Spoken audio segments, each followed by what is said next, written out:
અંગે રાજ્ય સરકારનો મહત્વપૂર્ણ નિર્ણય, જે અશાંત ધારાવાળા વિસ્તારોને હવે સ્પેસિફાઈડ એરિયા નામ આપવામાં આવ્યું છે। હવે અશાંત ધારાને બદલે સ્પેસિફાઈડ એરિયા શબ્દનો ઉપયોગ થશે। નિયત અને વિશિષ્ટ વિસ્તાર જેવા શબ્દનો ઉપયોગ કરાશે, જેમાં સ્પેસિફાઈડ એરિયા જાહેર કરવા મોનિટરિંગ એન્ડ એડવાઇઝરી કમિટીની રચના કરાશે। મોનિટરિંગ એન્ડ એડવાઇઝ કમિટીની સલાહને આધારે સ્પેસિફાઈડ એરિયા જાહેર થશે। સંવેદનશીલ વિસ્તારોમાં મિલકત વેચાણ મુદ્દે કલેક્ટરની મંજૂરી લેવી પડશે। કલેક્ટર એસઆઈટીની રચના કરી તપાસ કરાવશે। એસઆઈટીની ટીમ કોમી તણાવ, શાંતિભંગ સહિતના મુદ્દાઓ અંગે તપાસ કરશે।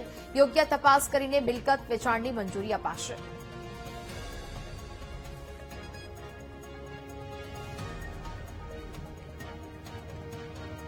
સંવાદદાતા મેહુલ વધુ વિગતો સાથે લાઈવ જોડાયા છે।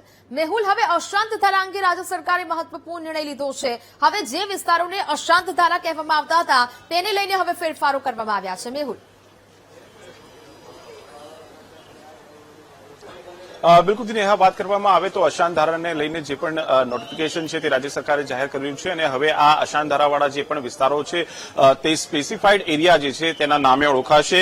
નિયત અથવા વિશિષ્ટ વિસ્તાર જે શબ્દનો પ્રયોગ જે છે તે આ વિસ્તારો માટે કરવામાં આવશે અને સ્પેસિફાઈડ એરિયા જાહેર કરવા બાબતે એક મહત્વપૂર્ણ મોનિટરિંગ કમિટી છે તેની રચના પણ કરવામાં આવશે। આ કમિટી જે છે તે સમગ્ર સ્પેસિફાઈડ એરિયા એટલે જે અશાંત ધારાવાળો જે વિસ્તાર છે તેને જાહેર કરવો કે કેમ તેની સમીક્ષા જે છે તે આ મોનિટરિંગ કમિટી દ્વારા કરવામાં આવશે। મોનિટરિંગ એન્ડ એડવાઇઝરી કમિટી તથા ભોગ બનનારને પર્સન એગ્રીવ્ડ જેવા શબ્દોનો ઉપયોગ જે છે તે કરવામાં આવશે। આ બાબતેનું વિશિષ્ટ જે નોટિફિકેશન છે તે બહાર પાડી દેવામાં આવ્યું છે। મોનિટરિંગ કમિટીની સલાહના આધારે આ સ્પેસિફાઈડ એરિયા જે છે તે જાહેર થશે।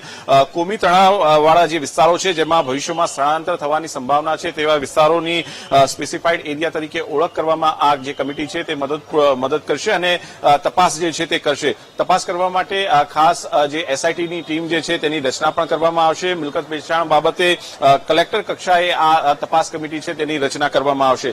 જે આ એસઆઈટીની જે તપાસ થશે તેનો અહેવાલ જે છે તે કલેક્ટરને સુપરત કરવામાં આવશે અને ત્યારબાદ આ સ્પેસિફાઈડ એરિયા જે છે તેની જાહેરાત કરવામાં આવશે। ગેરકાયદેસર જે મિલકત જે ટ્રાન્સફર છે તેના સંદર્ભમાં પણ આ નોટિફિકેશનની અંદર મહત્વપૂર્ણ ઉલ્લેખ કરવામાં આવ્યો છે।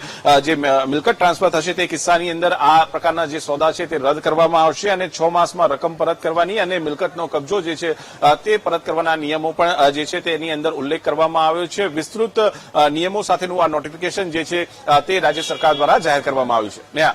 બિલકુલ, મેહુલ વિગતો સાથે જોડાયા તે બદલ આપનો આભાર।